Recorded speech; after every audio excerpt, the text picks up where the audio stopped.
I was teaching on the topic of the Bible, its foundation of the arts, and application of ministry for a missions organization in the mountains of Brazil. There were 40 young people taking part, most of them members of the same church. Their pastor had come along to accompany them. About 3/4 of the way through the first morning session, the pastor stood up and asked me permission to say a word to the students. He told them he had studied and preached the Bible for about 40 years. He had never been taught these things. He was so excited about it that he committed himself to study the Bible again from that perspective. He called on the students to sit up and listen because they were learning something very relevant for their ministries. This short moment illustrates a classic divide that exists between the world of theologians and church ministry training and the world of artists. For a long time under this paradigm, being a musician and a missionary, I felt my ministry had to fit into generally accepted boxes. It was only 3 decades later that I realized that God had not called me to choose between music and real ministry, but to be a good steward of all of the gifts He had entrusted me with. You may be asking, why is this so relevant? Why does it matter?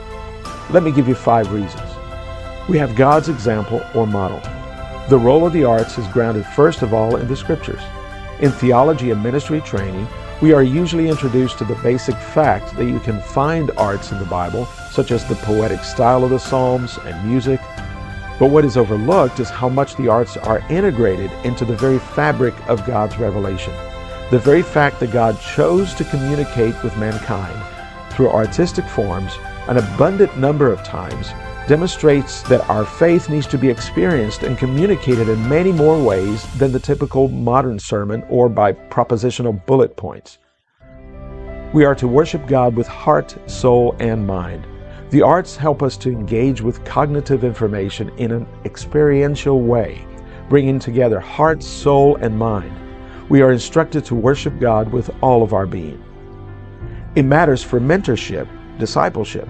Christians with especially creative gifts, the so-called creatives, need to be mentored or discipled towards a faithful stewardship of their gifts. Those being trained for leadership, pastors, evangelists, teachers, etc., must first understand the value of such giftings for the kingdom of God so that they can exercise good mentorship in the lives of creatives. Stewardship of gifts. If you are called to ministry, you are not necessarily being called to forsake less spectacular, nonverbal, or other gifts that do not fit into the classic types, such as preaching, oratory, missionary church planting, evangelist, etc. Rather, God is likely to be calling you to exercise the total gift or talent mix you have received from Him in your service to Him and to others. Last but not least, we have the testimony of other artists or ministry leaders. This pastor in Brazil I mentioned illustrates this well. Multiple books and articles highlight this divide and seek greater integration. In a nutshell, what can arts understanding do to transform theological education, and what are we going to do about it? It can help educators teach theology. It can help theologians understand scriptures with mind and heart. It can help leaders expand the scope of their ministries. It can equip new leaders to know how to apply the arts to their church ministries. It can equip them to mentor creatives in their churches so they can be faithful stewards of their gifts. So having the perspective of a musician with training in both arts and theology, a personal ministry journey that experienced this divide with international experience and cultural flexibility, in collaboration with the global Ethnodoxology Network and ACT International, we have spearheaded an initiative called Theology and Arts in Ministry.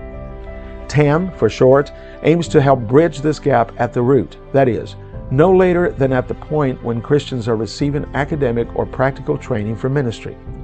We are mobilizing to help bring training in the biblical foundations of the arts and many other related topics to conferences, seminaries, colleges, universities, and yes, the local church. In short, the goal is not to let a seminarian escape into ministry without receiving training in the biblical foundation of the arts. Contact us for information on how to start a conversation in your institution about the biblical foundations of the arts and their role in theology and ministry training. TAM Initiative, integrating theological training and arts perspectives for missional living.